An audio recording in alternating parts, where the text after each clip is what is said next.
Bonjour à tous, bienvenue dans mon jardin. Alors comme en Genèse, Dieu parlait au jardin à Adam et Ève, moi il me parle aussi au jardin et je vais tout de suite vous partager ce que j'ai reçu, voilà, ce qui me tient à cœur en tout cas de vous partager. Comme tous les jardiniers, j'ai pris des précautions pour mes jeunes plants, c'est-à-dire les mettre sous abri le soir.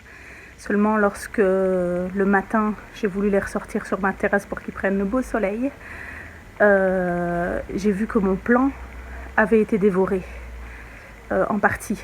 J'ai commencé à chercher dans le plant pour savoir ce qui s'était passé.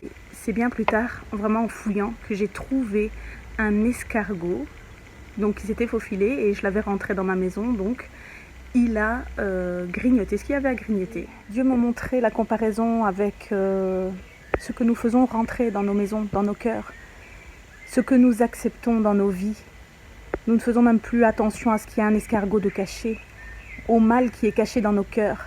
Et il est temps que ces escargots reviennent à la surface et se montrent. Pour cela, nous devons laisser le Saint-Esprit sonder nos cœurs, nos reins, nos pensées.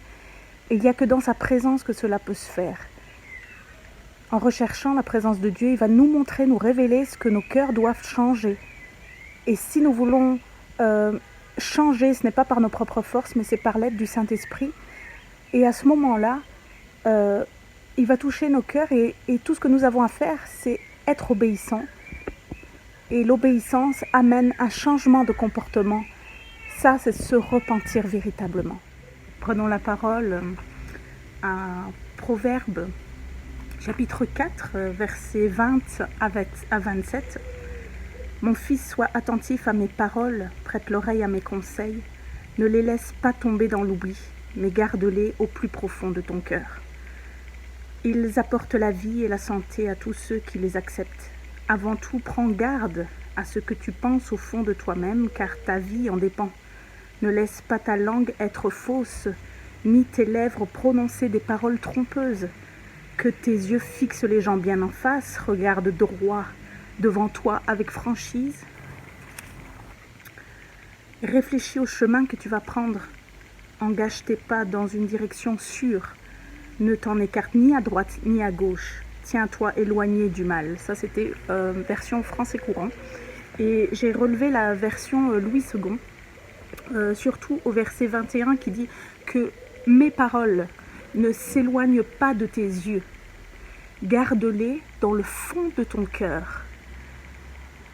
Parce que la suite arrive, c'est la vie pour ceux qui les trouvent, qui trouvent les paroles.